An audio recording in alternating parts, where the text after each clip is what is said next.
Welcome to TMDWP 53. For anyone who was taken in by my last episode, no, I don't have any missing episodes of Doctor Who.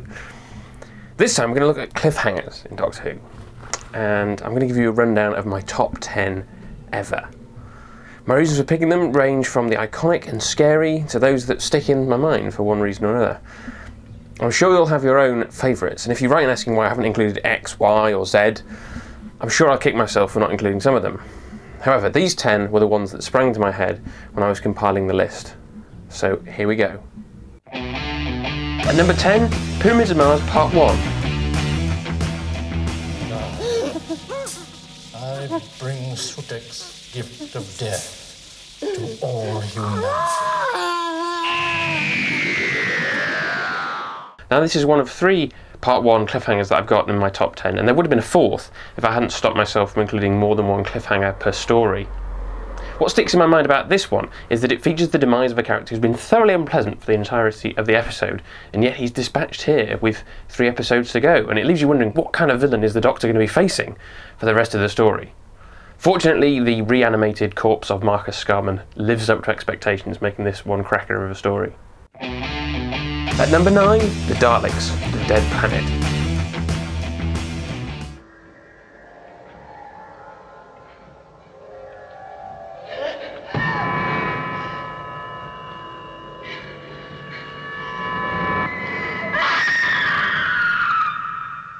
I mean, I couldn't leave this one out, could I? It's the most iconic cliffhanger the series has ever had. And even though we know what's on the other end of that sink plunger, there's still a thrill every time you watch it. At 8, it's the War Games Episode 8.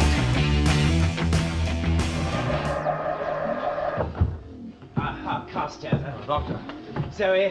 Doctor. James. Are you all right? Yes, everything's under control. Now listen, everyone, just follow me. We're going to take over the war room. Stand still! Don't move! You are completely surrounded! Doctor! Thank you, Doctor. A nice, neat little package for us to dispose of. Now, the idea that the Doctor could go bad is one that's rarely been played with in the show, and you just wouldn't believe it if certain actors to have played the part. But Troughton sells it perfectly, and you can only imagine the wait that the kids would have had to see what would happen the next week. At 7, Army of Ghosts. Life forms detected! Exterminate! Exterminate! Exterminate! Now, I forget whether the Dalek blast in the previous week's trailer had given the game away for me or not. However, I do recall feeling surprised when the cult of Skaro floated down out of that sphere. It was probably because I couldn't quite believe that the series was going to finally do Daleks versus Cybermen. And also, unlike all of RTD's other series finales, it didn't disappoint me in the second half. At number 6, The Caves of Androzani Part 3.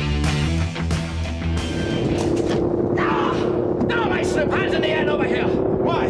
Because I'll kill you if you don't! Not a very persuasive argument, actually, Stubbs, because I'm going to die soon anyway. Unless, of course, I'll give it to a count of 3! Unless, of course, I can find the antidote. I owe it to my friend to try because I got her into this. So you see, I'm not going to let you stop me now! Now, this was the one I was going to pick part 1 for, but this has a deeper emotional impact, I think, and it's Davison's last hurrah. He's giving it everything, and we're believing totally in his desperate race to save Perry, and even the obviously polystyrene door can't get in the way. Hello, I'm Nick Briggs, the voice of the Daleks, and you are watching the Minute Doctor Who podcast. At number 5, it's Kinder Part 1.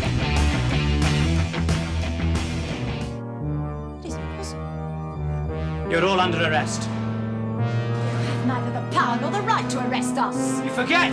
I'm now in command! I have the power of life and death over all of you! Much has been said recently about Simon Rouse's performance off the back of the Mara Tales box set being released, and I'll be very quick to add my praise too. You never know quite what he's going to do next, which is what makes him so scary, and that initial realisation at the end of part 1 is what makes it a cracker of a cliffhanger. At number 4, The Empty Child. Jamie, you're dead. Mommy. Mommy.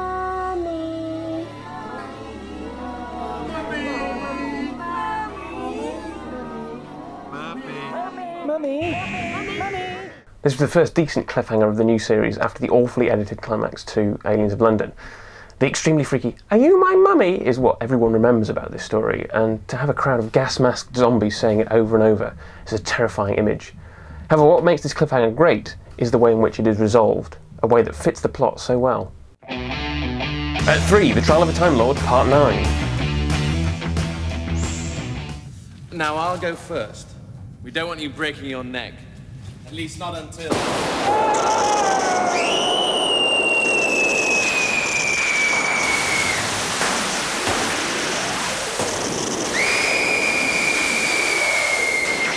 Now this cliffhanger obviously benefits from being surrounded by a bunch of clunkers, but it's still great in and of itself. It also terrifies me because I have a morbid fear of electrocution, exacerbated by having zapped myself with mains current as a teenager. The other thing to comment on is Edward's slightly bizarre final words. When did he think it would be okay for Mel to finally break her neck? Time in the Rani perhaps? Or was he prepared to sit through Paradise Towers and Delta and the Bannermen too? At 2, it's Spared from Space, Episode 2.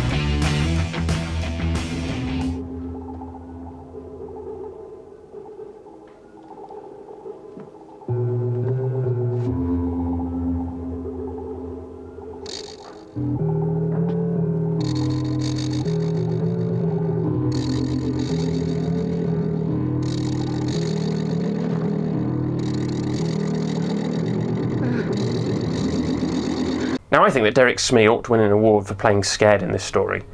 From the moment he sees the Auton in this cliffhanger, his portrayal of a man marked for death is brilliantly done. It probably helps that this was one of the very first cliffhangers that I ever saw, and it has left its clear mark in my early memories of Doctor Who. So what could possibly be at number 1 after all those? I'm sure you have your own ideas about what it could be, and what you'd put there if you were making your list.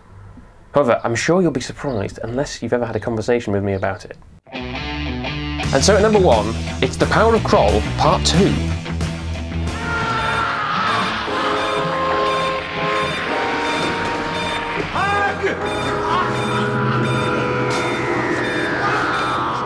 Yes, the plywood pipe is rubbish, and yes, it looks better in my memory as Harg is lifted into the air by the tentacle.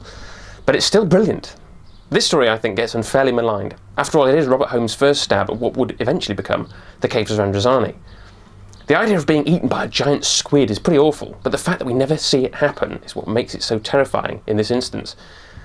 That's what the best cliffhangers do. They leave something in your imagination that will keep coming back to you until the next week's resolution.